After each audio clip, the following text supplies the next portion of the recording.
naka-play na yan. Ayan guys, shoutout for today's video. Ayan, mag-interview tayo. Isang ano natin dito, dating mandirigma at ngayon may trabaho na. And ayan, shoutout sa mga andito sa Macau na naghahanap pa rin. And ayan, wag na natin patagalin. Pakilala muna natin yung ating kababayan na dito ngayon sa Macau nagtatrabaho. And ayan, pakilala natin si Idol Edmark, ayan. Uberino. Ayan, paano ka pala sir nakarating dito sa Macau? Una ko sa lahat Anong taon ba? Last year o ilang years? Pagkatapos ng COVID, nandito. Pagkatapos ng COVID, ayun. Mga February 11. February 11. And then, ano yung, may friend ka ba dito or kamag-anak o paano ka nakapunta dito ng Macau? Sa totoo, galing ako ng Hong Kong. Nag-Hong Kong. Hong Kong muna ako. Nag-work ka doon sa Hong Kong? Hindi. Nag-tourist din ako sa Hong Kong. Tourist Hong Kong. Kasi nung hindi pa naman ata pwede pumasok ng Macau. Kasi kaya, COVID yun eh. COVID. After COVID. Hong Kong muna ako. Hong Kong. Tapos sinundo na lang ako ng girlfriend ko sa Macau noon. May ano ka dito sa Macau dati? Meron. Ayos. Siya yung nagtatrabaho dati dito. Paano yun? Paano ka na yung na-encourage na magpunta ng Macau? Siyempre, nandito yung girlfriend natin eh. Namimiss ko kaya pumunta ako sa Hong Kong. Ano pala sir yung yung 'di ba? Tourist ka. 'Di ba ang hirap, ang daming nag-tour kasi dito na daming nag-tour ng Hong Kong na offload. Ano ba yung mga 'di ba na-experience mo ng na-interview ka doon sa immigration? Ano yung mga possible na itanong sa iyo? Siyempre para may idea sila na yung may una kong pumunta ng Hong Kong. Na-offload din ako noon. Na-offload ka? February 1, na-offload ako noon kasi nakulang ata ng requirements kasi mahigpit sila eh. Mahigpit yun. Lalo noon, ka-COVID pa. Kaya tinanay ko ulit kasi may auntie naman ako doon sa Hong Kong. Okay. Yung papa ko, kapatid niya nandoon sa Hong Kong. Kaya nung na-offload ako, hinahanapan nata ako ng invitation kasi nga una sa lahat, wala akong bank statement. Kasi yung hinahanap sa akin eh. Bank statement yun, matik yun. Kaya nagtatrabaho ako sa munisipyo. Hindi nila inalaw na gano'n. Kasi may Kaya, na-offload ako ng February 1. Yun. Pinakuhanan ako ng invitation. Kasi nasabi ko rin may auntie ako. Wala ka ng invitation nung that time? Wala. Kaya nahihigpit talaga, grabe noon. Pag wala ka talaga invitation, example, may kamag-anak ka dito sa Bangka or Hong Kong, mahirap talaga kasi mahanapan ka talaga maraming requirements. Wala pang direct flight ng Philippines to Macau noon. Wala pa yun, Wala. Kaya ganun ang senaryo. Nung una, na-offload din ako. Tapos pangalawa, nung may invitation na, yun, nakapasok na mabilis na, February 11. Yun. Pumunta ako ng Hong Kong. Wala lang tanong yun nung may invitation? Wala na, kasi sabi ko noon, kung yung flight ko nga February 1 to 5, pwede bang habulin daw, pero hindi kaya yung supporting letter kasi yung supporting letter 3 days before bago matapos yun. Hindi nahabol. Pero okay lang naman. Tapos yun, nag-ano ka na ng pagka Hong Kong mo, diretso ka na dito sa Macau, ganun. Nag-stick ka muna sa Sinundo ako ng girlfriend ko doon na lang sa Hong Kong. Pumunta kami ng Macau. Ayos Pagpunta ko ng Macau, may trabaho na ako, nag-try out na ako. Ay, gano'n, nag-try out ka na galing pa ako sa Hong Kong no, wala akong pahinga. Galing Galing sa bus, may maleta. Diretso ako doon sa may hindi naman part-time, kumbaga hiring talaga sila sa may hiring. Sa may Vietnam restaurant natin sa Roa. Buti may yung may nakaabang na sa'yo, di ba? Kasi karamihan kasi pupunta dito, lang yung parang wala pang talagang maghahanap talaga, di ba? Kumbaga noon kasi marami daw quota. Hindi ko naman kasi marami. Di ba dati kasi nung pandemic, di ba dami natanggalin dito sa Macau, dami na uwi. Hindi nung pagkatapos ng pandemic nung 2023, matik na yun pagdating pagpasok mo, ang daming quota dati. Totoo. Dami talagang quota. Doon din ako nag-start pag-vlog. About sa mga nung pag-open ng Macau. Doon ako nag-start mag-vlog ng mga agency, ng mga mga hiring ngayon. Doon ako nag-start kasi update. Kasi dati yung ko noon is isang agency lang, yung sabi ko puntahan nyo to. Dami nag-comment na baka sir, ipatry naman ng ganitong baka Oo. anong location na ganito yun, doon na nag-start hanggang ngayon. Tuloy-tuloy na. And then sir, direct company o dumaan ka pa Dun ng sa agency? pinag-tryoutan ko na yun, direct yun. Ah, Kaso direct. lang, 1 week na. Hindi pa ako na-hire. Ah, Pero sabi naman ng girlfriend ko kasi maraming quota. Kaya tinanay ko ng iba. Ako okay, okay. naghanap. Naghanap din. Yun, nakahanap din ako ng trabaho pero may agency fee. Ah, agency. Agency ka nun. Agency na. Yun yung maganda dati kasi dami talaga option nun, di ba? Ang dami, Nung ang daming pagkatapos trabaho ng noon. pandemic. Nung nag-a-apply ako noon, hindi na ako nag-ikot-ikot eh. Mabilis na yun dati. Oo, kasi first come first serve yung trabaho. Kung ano yung kung ano yung trabaho nandyan na, papasukin mo na kasi Ang dami nun yung mga na-direct dati sa mga hotel. Oo. Oo. Pero ako, di ako naka-direct kasi may placement fee pa rin yung pinasukan Oo, mo. meron. Pero okay lang naman. Hindi kasi naman malaki bawi na. hindi naman yung malaki yung Sa totoo lang, yung fee nasa 10,000 1 year. Oo. 1 year contract. Wala ka namang nun, agent, wala. Wala. Ayun, maganda pag Lang agent. Yung lang kasi dito guys sa Macau, pag may agent or nag-refer sa'yo, talagang papamahal ka, di ba? Oo. Yun yung dito. Paano, pala sir paano yung may advice mo sa mga, example, may mga nagbabalak mag Macau, maganda ba dito yung sahod, trabaho, ano bang may, mo? Dito sa Macau, walang problema sa sahod. Okay siya. Hmm. Sa trabaho naman, kasi wala namang madaling trabaho. So, tama. Lang talaga. Totoo yan, oo. Oo. Kasi may experience din ako dyan sa mga ganyan din. Kasi una, kinuha ko yung mga kapatid ko. Nandito Ay, sila. dito na rin. Oo. Yun yung kaganda dito sa Macau, di Isa-isa ba? ko rin sila pumunta dito sa Macau. Ayos Yung una yan. kong kapatid, babae.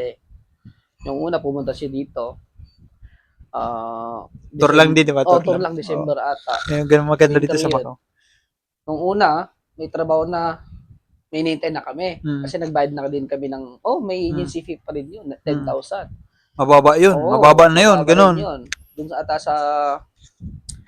dyan sa Sanawan, dun sa may malapit sa Golden Dragon ata yun. Pero, yun, grabe yun nangyari yun? sa Sa may kanya. yun? Baka sa excellent yun. Hindi. Hindi. Ibang company, ibang agency. Ibang agency. Oo. Hmm.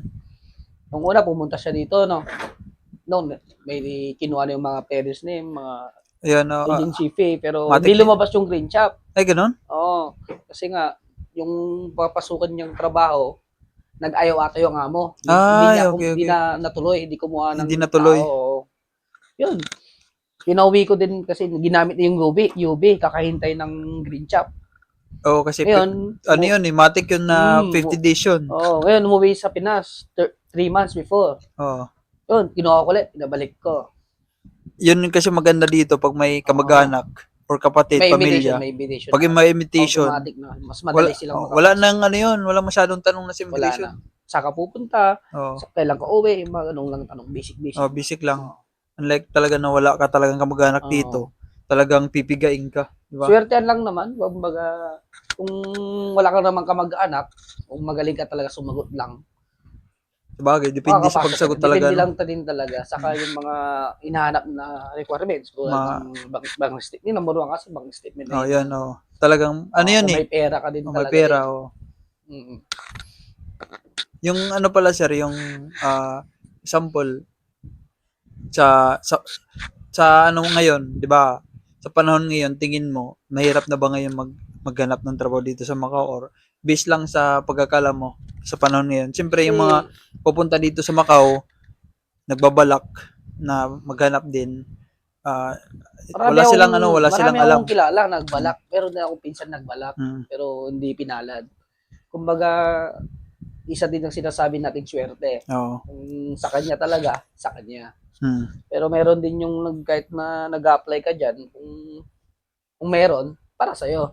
Sabagay, tama. Meron din yung iba, may pera, makakuha ka ng trabaho. Kasi may referral tayo dyan. Hindi mawawala yan. Kumbaga, meron din yung malakasan. Number 1 yan, yung malakasan. Kumbaga, yung trabaho ko, nandun ako. May bakante. May pinsan ako. Ipapasok ko. Pwede mo kunin yun. Mabilis yun. Paano pala sir yung di ba, mayroon mga nagpo-post sa marami kasi nag-ano diyan mga nagpo-post sa group ng Macau dito. ano ba yung may suggest mo doon? Na yung isa base Yung mga nagpo-post dyan sa Baykobo, gano'n, Baykobo ng Macau dito. hindi Ano ko, ba yung, hindi ko alam kung anong sasabihin ko dyan kasi ano bang, may mga legit ba dyan o ano? ang masasabi ko lang, di pare-parehas. Oo. Nasa iyo kung magtitiwala ka o hindi. Nasa iyo rin kung magbibitaw ka ng pera. Nasa kanya-kanya tayo. Kasi hindi mo sigurado dyan, ano? Oo, wala. Hindi sigurado yan. Lalo na pag yung mga dami account yung gamit. Oo. Naku, dekado. Nasa iyo yan kung paano mo i-adapt, kung gusto mong magbigay o ano, kung legit o ano. Kasi hindi natin alam kung totoong trabaho yan o hindi. Tama. Hindi ko rin masabi. Ang dami natin natutunan kay Idol. Kaya guys, dapat isaulo nyo yung mga sinabi niya. Kasi para sa inyo yon, sa mga, lalo na yung mga nandito sa Macau, di ba? Oo. Paano yung ano pala, yung, siyempre yung mga, example, yung mga nawalan, hindi nakahanap ng trabaho, anong masasuggest mo? Hindi nakaharap ng trabaho na umuwi Example, sa Pinas. hindi, yung, example, ano ba yung mga pwede nila option na, siyempre, hindi sila nakatrabaho ngayon. Naubos yung visa, hindi sila nakahanap. Ano yung mga pwede mo i-suggest na option nila? Magta-Thailand ba sila? Mag-Pilipinas ba? O ano ba yung ano? Nasa lahat, di ko alam kasi di pare-pare. Sabi ko, di ko Dapat ba pare-pare mawalan yung sila ng pag-asa o ano? O tuloy pa rin nila? Ganon. Kasi di ko din alam. Kanya-kanyang buhay. Kung anong ano nila, no? Kasi ang masasabi ko lang, kung try to try, nasa iyo yan. Sa bagay, ano? Kasi ako, Dito, kung wala kang mahanap, mag-part-time ka muna. Oo, Kung talaga, sakali, kailangan yan kasi. Hanggang may part-time. Kailangan yan. yung, paano ba yung ano, yung, kasi, siyempre, yung iba natatakot mag-part-time dito. Ano ba yung may, ano mo na, may suggest mo? Sa Na, mga part-time kasi marami ding nakaranas ng ganyan sa dati kong trabaho.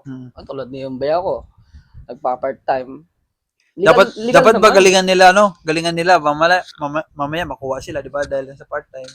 Di ba? Oo, sa bagay may rin ganun. Daming ganun Dahil yung ganun nakuha din. ka lang dahil sa Part-time, part-time. mamaya may quota pala, ganun. Oo.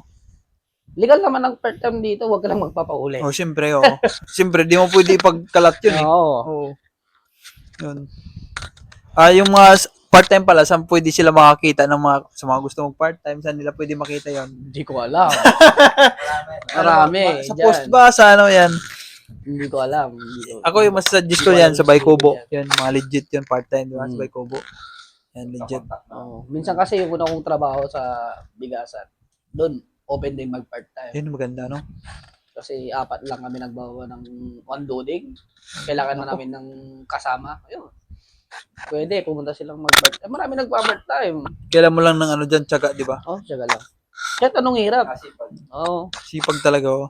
Kasi minsan yung iba, eh, pag nakita nila na, ay, dami palang gagawin. Dati kasi, nagre-repair ako ng mga part-time. Kasi dati marami akong part-time na naghanap ng trabaho. Siyempre, nagkatrabaho na ako, nire-repair ko na sila. Kaso nga lang, napapahiya na ako. Siyempre, yung nilalawain mo, parang... Kasi, dami sa akin nagchat-chat, Idol, gusto ko ng part-time pag mayroon. Siyempre sa akin, ako kasi pag nag-part-time kasi ako, gusto ko yung quality, hindi yung time. Kasi pag yung inisip mo yung time, bibilisan mo, kahit hindi naman quality. Ako naman kasi, sabi ko, pag quality, kahit lagpas na ako sa oras na pinag-usapan namin, next time na pag kailangan nila, kukunin ka nila kasi maayos trabaho mo. Kasi sabi ko, kung isipin mo yung time, tapos yung trabaho mo hindi pala maayos, next time, huwag ka na umasa na ikaw ulit kukunin. Ganon. Sabi ko, may mga nire-repair ako doon sa mga part-time ko dati. Wala, napapahiya lang ako. Imbis na sila pupunta doon, ako na ulit pupunta doon. Saka nakapangalan sa'yo na... ganun. Pag nakita nila na, ay, hirap pala. Kunwari, may naiwan ako tapos di nababalik. Hindi ako napahiya. Saka damay-damay na yun, boss. Yun, wala, siraan na. Sabi ko, okay, ako na lang pupunta dyan kasi, di ba? Alam niya quality. Ganun. Mayroon pa naman sa akin nagbi-message ngayon. Pag may time lang daw ako, ganun lang. Kasi, siyempre, quality. Marami namang trabaho sa Macau, kumbaga. Kasi minsan din yung mga may mga kota-kota. Yung mga amo din kasi dito hindi naman sila bigla-bigla makakakuha ng kota. Tama. Sa ano, sir? Mga biglaan din minsan. Sa trabaho pala, ano ba yung masasuggest? Example, nagkaroon silang trabaho, ano ba dapat nilang attitude, ano ba dapat nila gawin sa trabaho? Kasi, siyempre, iba naman kasi dito sa Pilipinas, dito sa Macau, ano ba dapat, based sa experience mo, ano ba dapat dapat ba silang pala-absent, gano'n, ano bang, dapat ba laging late? Siyempre, sa Pilipinas, gano'n tayo eh. Oo. Wala tayong wala tayong, sa bagay, nasa Pilipinas tayo eh. Ako, inaamin ko sa Pilipinas, lagi akong late. Pero pagdating ko dito, iniba ko na. Oo. Sabi ko, iba na to. Hindi pwedeng ganun. Oo. Ano ba yung suggest mo? Kasi bisa, siyempre, sa experience Ibig mo. ko, sabihin ko. Una sa lahat, nung nagtatrabaho ako, mahirap talaga. Kasi nag-a-adjust ka pa yan. Oo, siyempre. Lalo na kung sobrang pagod din yung trabaho. Pero makukuha mo pa rin yan, ma-adapt mo kung anong galawan dyan, yung mga, tawag ito, parang technique. Technique. Technique, kailangan mo ng technique din yan. Kasi, pero nakakapagod din. Pero, para naman sa pamilya mo yan. Sabagay, tsaga lang, ano? Isipin mo na lang, sa Pinas, hindi ka kikita ng ganyang kalaking pera. Dito, okay. Yung pawis mo dito, bayad. Malaki. Saka, sir, siyempre, yung mga pupunta dito ng Macau, gusto rin iniisip nila yung, una doon is yung, pag mag-a-apply sila is requirements. Ano ba yung mga requirements na nung pumasok ka sa trabaho mo? Anong mga requirements na Dito provide mo? kasi, yung natapos mo sa Pinas kahit sabihin na natin bird passer ka, pagpunta mo dito kasi, Wala na silang pakialam, no? wala nang ganun Oo. Wala nang pakialam. Ako, natapos din ako ng IT, nilagay ko sa resume ko, pwede computer. Wala akong mahanap na trabaho. Noon, sabi ng may kasama akong nag-apply, ibahin mo yan. Lagyan mo ng waiter, lagyan mo ng delivery.